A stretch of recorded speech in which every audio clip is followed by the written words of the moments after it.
to Raise Wisdom.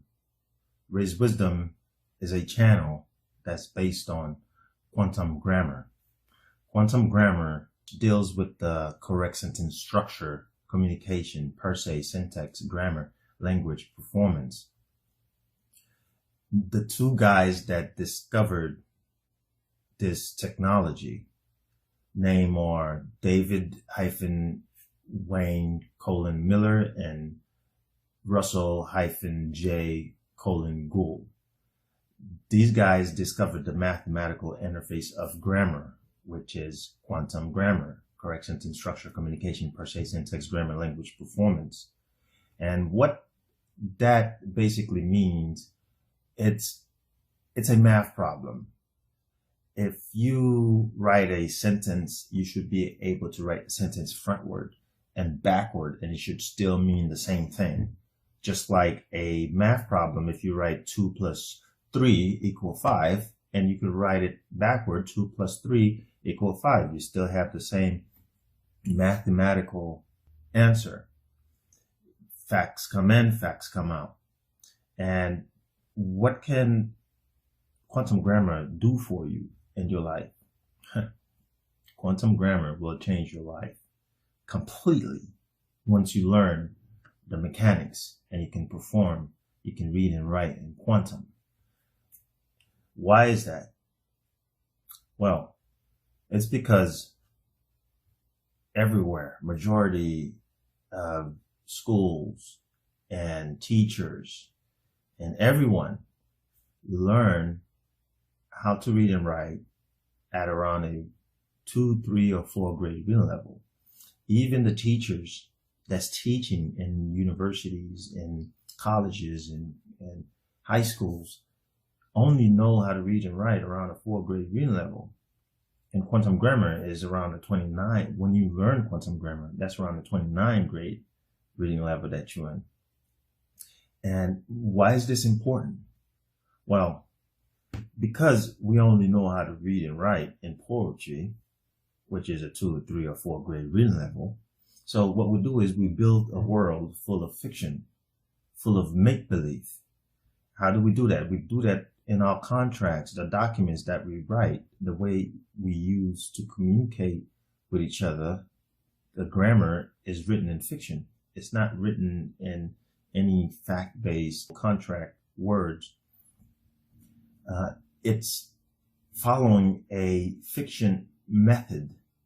And because you was taught how to read and write at a low level, you consent to this fiction method way of reading and writing and understanding. And the words that you're consenting to, there are no contract words. That means they don't mean anything. For example, the word defendant. The word defendant means no offended. But you assume you understand what the word means, and you consent to this word, and all the laws, rules, codes, regulation of that word applies to you now. You see how that works? And what quantum grammar does, a part of quantum grammar, which is the per se part. The per se part, what it does is it breaks down a word and it defines each syllable's meaning of that word. Because we know majority of words come from Latin. They actually mean, parts of speech actually mean something. And when you learn quantum grammar, you'll be able to perform a per se of a word and also a syntax of a sentence. Syntax is another interesting part where you can do syntax of a document using a 9, it's actually 10, 0 to 9 numbering system, where you put a number on top of each word that's in a sentence. It could be adverb, verb, adjective, pronoun, future time, past time, fact, lodio, position, conjunction, and you identify the function of each word in a sentence. And what that actually does is it gives you a clear view of exactly how the volition of whoever is writing the contract, they're thinking, and you'll begin to see that everyone have different education. Everyone was taught how to read and write in different ways. Everyone have their own style, and everyone have fiction language. And you're going to find out majority of contract are written in adverb, verb, adjective, pronoun, future time, past time, which is all fiction, which is poetry. It doesn't say anything. The contracts doesn't have position. Lodio is basically location, contract, originality. It give you ownership. And facts, you don't find any contract with lodio, position, and fact. You only find contract out there with adverb, verb, adjective, pronoun, future time, past time, which means nothing. And you only assume that you understand how to read and write. And so therefore, every fiction rule that comes with these method way of communicating applies to you. One thing that you're going to do the first time you can perform quantum grammar, the first thing that you want to do is what's called a live life claim. Now, the live life claim is one of the most important pieces of document that you're going to create once you learn this technology. Did I mention quantum grammar as a technology? It is a technology. What live life claim is basically a birth certificate, but way beyond a birth certificate, because a birth certificate is written in fiction. And just like any other piece of document that you may have in your pocket right now, like your driver's license, is written in fiction. What a live life claim does, once you create it, you create one for yourself. You can create it for your family as well. What it does is it's broadcasting to the world that you are a fact, a real flesh, blood, living human man or woman. And it take you out of the fiction world and into the factual world. And there's an interesting rule in court that says no law or fact could be tried in court. Well, you're a fact now once you have a live life claim. And you could write contract now, and you could write treaties with other countries. You could create your sea treaty to navigate your vessel. Your body's a vessel. Your car is a vessel. Your boat is a vessel. Your house is a vessel in dry dock, just like the courthouse is a vessel in dry dock. And when it comes to laws, majority of laws are written in fiction. 99.9% of law written in fiction. And what's interesting about this technology is that you can take any fiction document or even a law, and you translate that into correct sentence structure, communication, per se, syntax, grammar, language, performance, and make that law yours. Now, anybody that wants to contract with you, and whether you want to contract with them or not, whether they create a contract for you to try to persuade you to contract with them, you can accept their contract under your terms and condition now, because you have correct sentence structure. And I guarantee you their contract is written in fiction. What does that mean? That means you now have jurisdiction. You have authority over their fiction contract once you could take their contract and perform syntax of their contract and ask them to stop and correct using a very great law called the Title 42, 1986. Title 42, 1986 gives you consent to stop and correct. What are you stopping and correcting? Anybody that want to contract with you in a fiction method way of communication, adverb, verb, adjective, pronoun. When you take this document, this fiction document of theirs, you perform syntax of it, which is your evidence that you perform forensic in it. Then now, if it's written in fiction, now you're a party with a crime. And Title 42, 1986 give you consent. If you are a party with a crime, you got to report that crime into the court. That puts you in a very unique state. Now, all of a sudden, the tables flip. Instead of going around saying, oh, I have my rights, I can do this, da, da, da. No. Now, you are creating power. And you can give out rights to somebody that wants to contract with you in the correct sentence structure, communication, per se, syntax, grammar, language, performance. And if they cannot match performance, they have to vacate the position. You get that? And this is what's been happening worldwide. And this is not hidden from anyone. As a matter of fact, they've been advertising this stuff to all of us through movies. A good movie is the movie Matrix, where Morpheus says to Neo that there's a world that's been rolled over your eyes so you don't see what's going on. That's true. That's a fact. And they get you, it's in the grammar. And I remember Neo also asking Morpheus, why haven't anybody wake up to this? And Morpheus answered him saying that it's too much for people.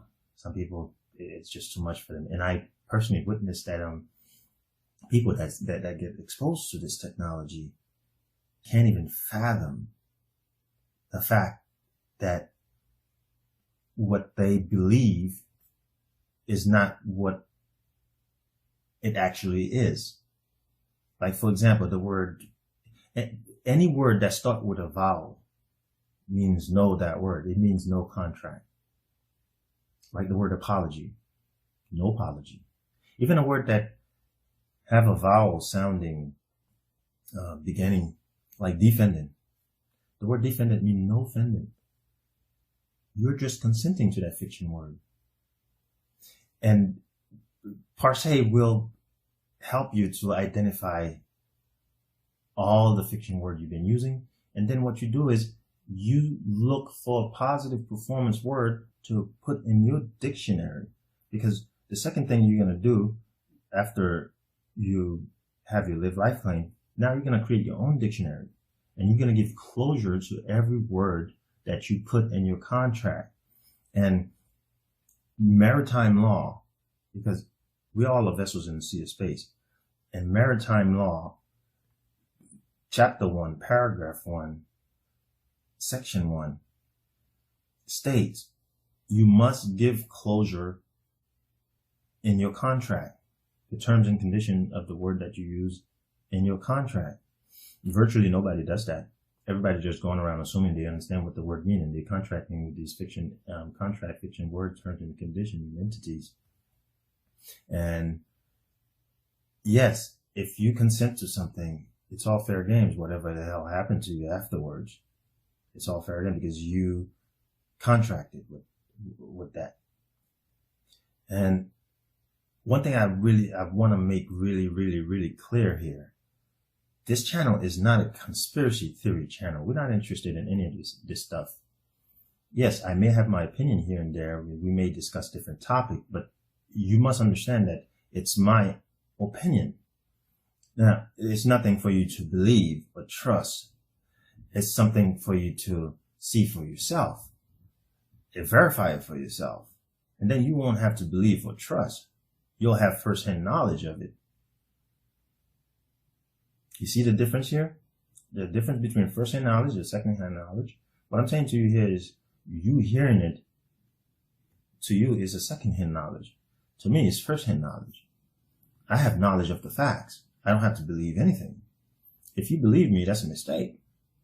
Because what I'm saying is verifiable.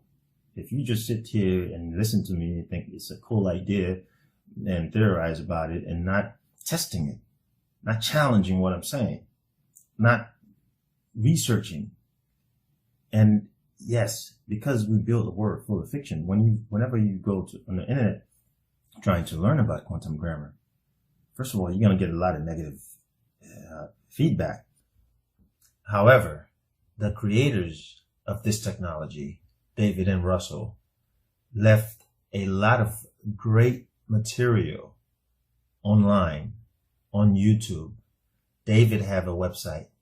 You can go there and find a lot of information about this technology and how it functions.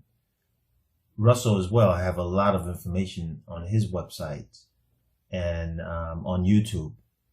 And there is a mechanic that you must follow for this technology to work.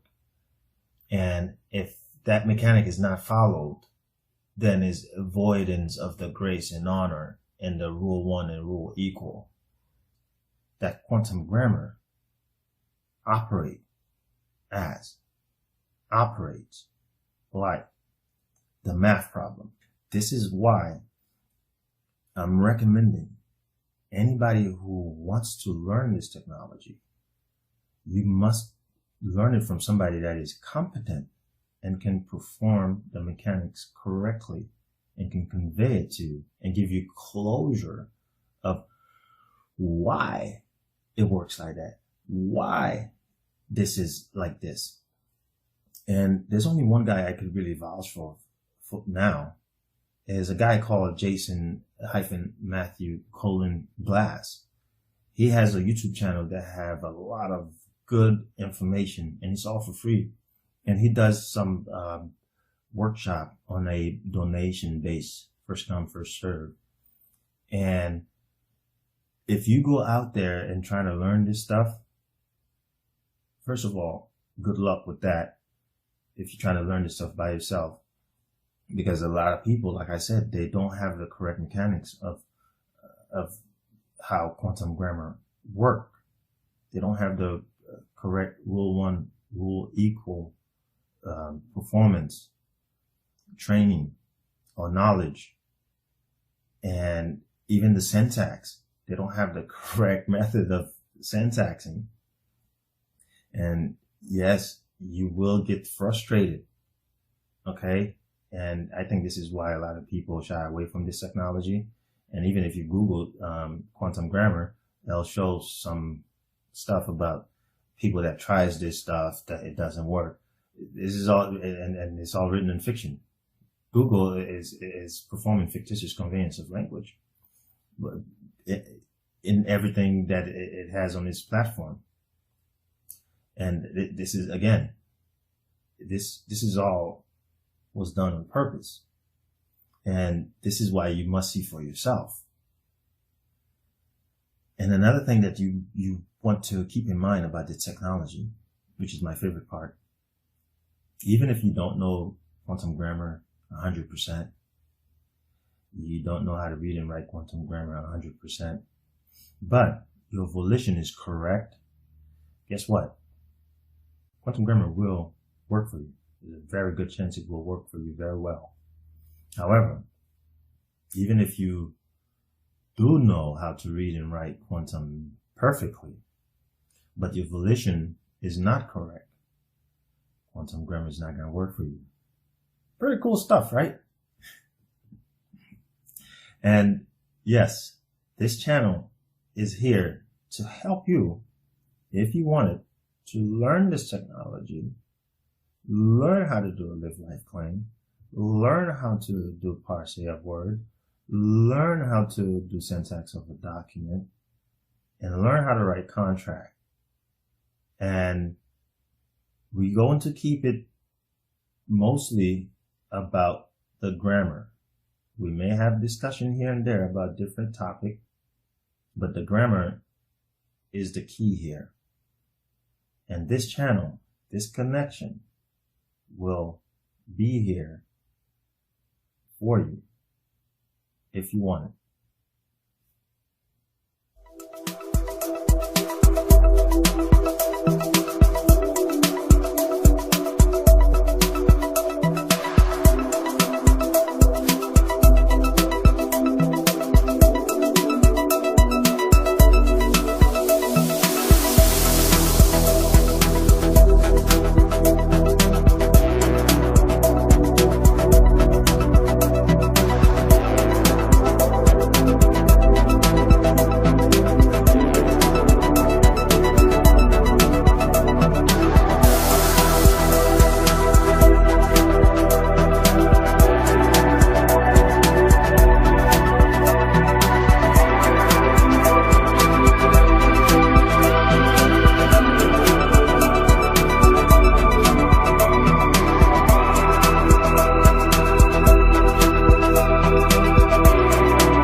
Like and subscribe and hit that bell button.